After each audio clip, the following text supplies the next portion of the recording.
"Mom," my daughter whispered, barely audible, "what if people at university discover this? What if they believe him?" I'm 53, and I realize it's unusual to share personal family drama online, but this bizarre story has been weighing on me, and I need to release it into the world. I manage several thriving bakeries across Portland, nothing that would make national headlines, but successful enough to provide my family with a comfortable lifestyle. I'm not some finance mogul or software developer, just a dedicated baker who found his passion after years of persistence. For the most part, my life had been stable, built on careful planning and commitment. I have a 20-year-old daughter, Ellie, in her sophomore year at university. She's always been reserved, particularly around authority figures, and never the type to seek trouble. Yet somehow, trouble managed to find her in the most unexpected way, eventually exposing a family betrayal I never could have anticipated. About 6 weeks ago, Ellie returned home looking visibly distressed. Typically, she'd greet me briefly before retreating to her room, but that evening her anxiety was palpable. Later that night, I overheard her engaged in a tense phone conversation, whispering phrases like, "That's impossible," and "You've got the wrong person." My parental instincts immediately went on high alert.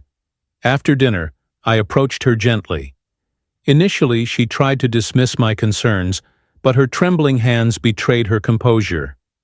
Eventually, with some encouragement, she revealed everything.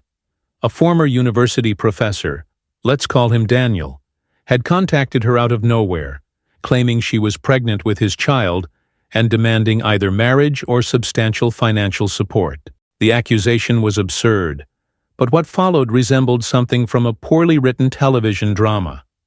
Daniel had been a guest lecturer at her university just 1 semester ago.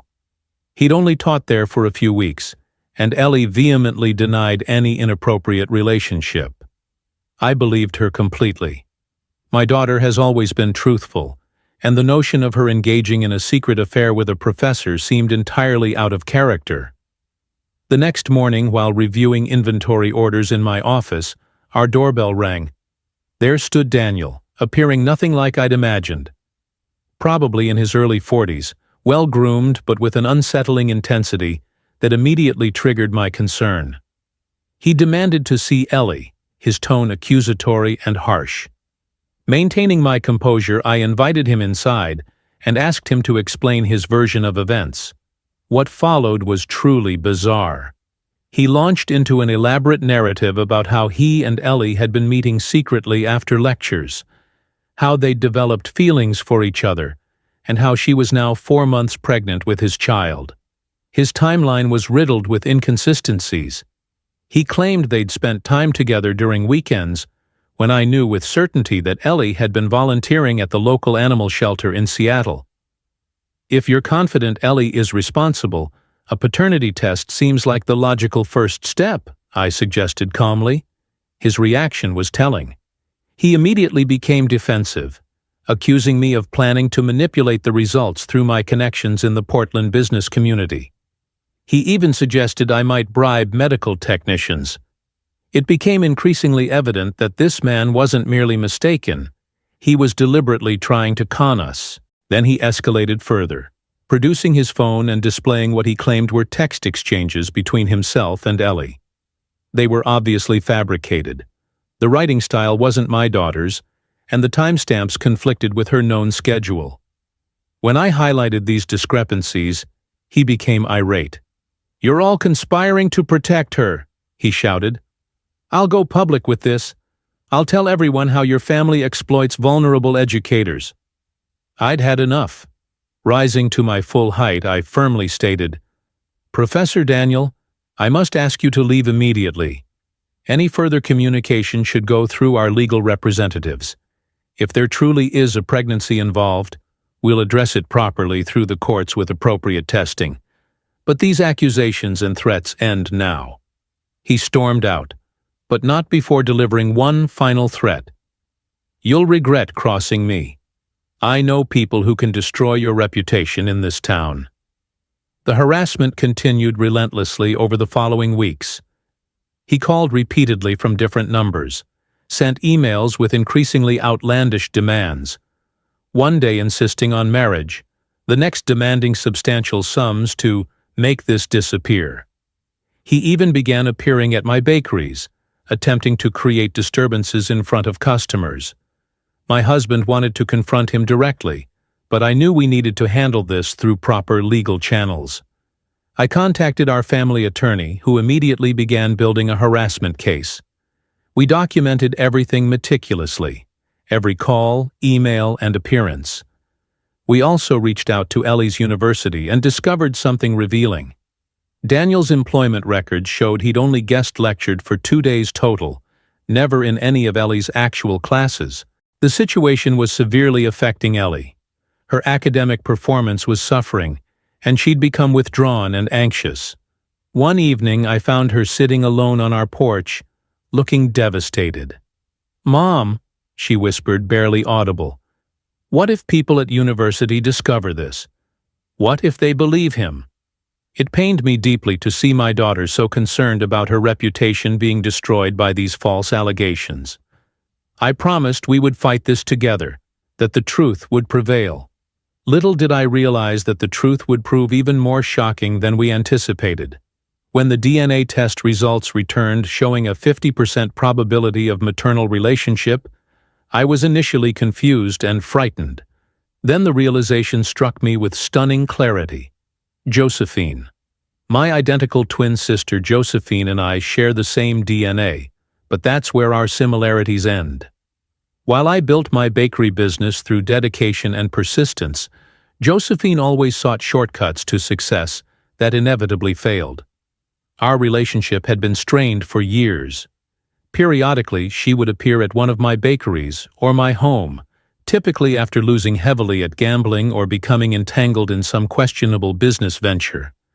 She would invoke our sisterly bond, claiming twins should support each other, but it invariably ended the same way, with her hand extended for money. The previous year, things had reached a breaking point. Josephine appeared at my house near midnight, intoxicated and desperate. She'd become involved with loan sharks, owing them approximately $80,000.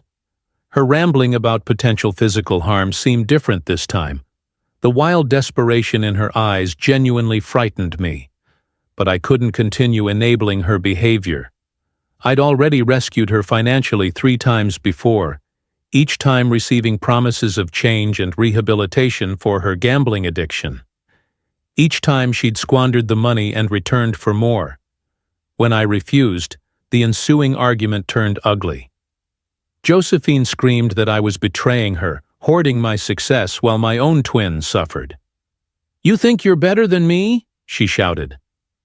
"Ms. Successful Baker, I'll make you pay for this. I'll take everything you value." I had to have security escort her from my property.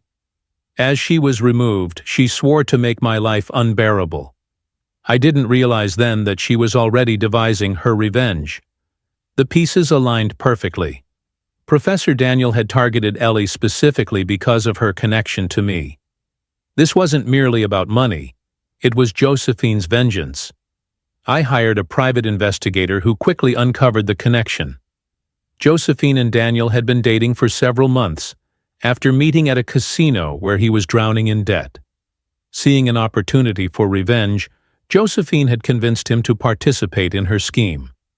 She knew that with our identical DNA, any maternity test would show a match, allowing her to extort money from me. The confrontation with Josephine occurred 3 days after receiving the test results.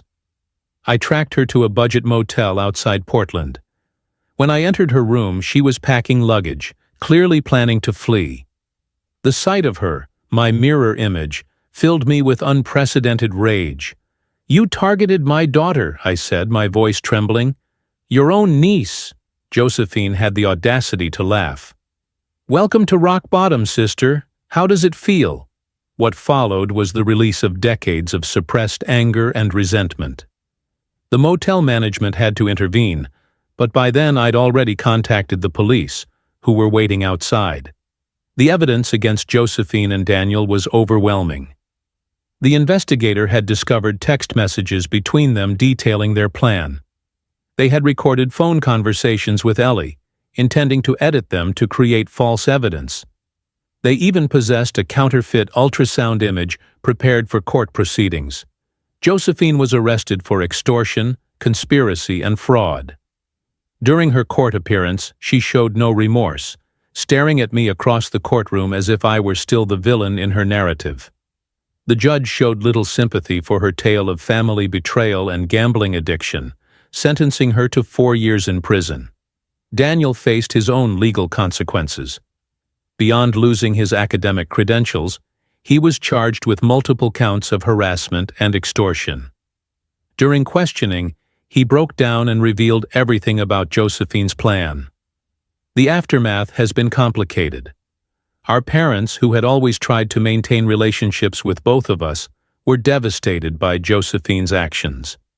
Ellie has struggled to process everything, discovering that her aunt, someone she had admired as a child, had orchestrated such a cruel scheme simply to exact revenge on me. We've begun family therapy to address this trauma. My husband has been my strength throughout, having always sensed something disturbing in Josephine beyond her gambling addiction. When the truth emerged, he wasn't surprised, just relieved that we could finally remove her from our lives. Surprisingly, the bakeries have thrived since the scandal emerged. Our local Portland community rallied around us once the truth became public. Regular customers would visit specifically to show support, some even sharing their own stories of family betrayal. Josephine will be eligible for parole in 2 years. I don't know how I'll respond if she attempts to contact us again, but I'm certain of one thing. I won't allow her to harm my family again, regardless of whatever manipulation or scheme she might attempt next. Some people never change, and accepting this reality is part of maturity, even at 53. If there's any lesson in this experience, it's that blood relations aren't always stronger than chosen connections. Sometimes the family we select, the people who stand beside us through our darkest moments, prove more reliable than those with whom we share genetics. My daughter, my husband, our loyal customers and employees. They constitute my true family now. Don't forget to subscribe to the channel for more incredible stories like this one.